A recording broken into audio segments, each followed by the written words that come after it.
హృదయానికి ఏమంటుకుంది? దుమ్ము అంటుకుంది, ధూళి అంటుకుంది. ఇంకా చెప్పనా, మీరు ఎప్పుడైనా ప్రార్థన చేసేటప్పుడు బాడీ ప్రజెంట్ మైండ్ యాబ్సెంట్ అయిందా లేదా చెప్పండి.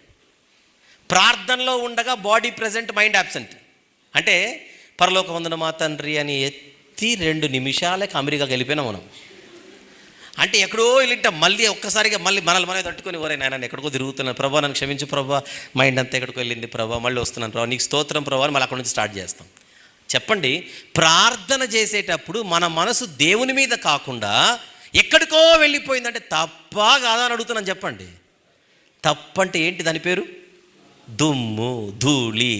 వెంటనే ఏం చేయాలి? దేవుని దగ్గర, ప్రభువా నన్ను క్షమించు నాయన, నేను ఎంత భ్రష్టుడను, మీతో మాట్లాడుతూ ఎక్కడెక్కడో తిరుగుతున్నా, మీతో మాట్లాడుతూ ఎక్కడెక్కడో తిరిగేస్తున్నా, నేను ప్రార్థన మొదలు పెడితే మీరు చెవినిస్తున్నారు, అపాయింట్మెంట్ ఇస్తున్నారు నా ప్రార్థనకు, మీరు చెవినిస్తుంటే నేను ఎక్కడో గాలికి తిరుగుతున్నాను.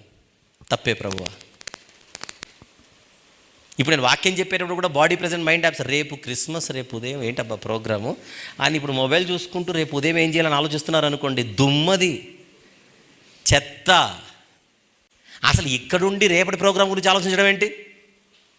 ఇప్పుడు ఇక్కడుండి రేపటి ప్రోగ్రాం గురించి ఆలోచనలు ఇక్కడ వాక్యం చెప్తుంటే అదే చెత్త. ఎగ్జాంపుల్ చెప్తున్నా మీరు ఆలోచించడానికి.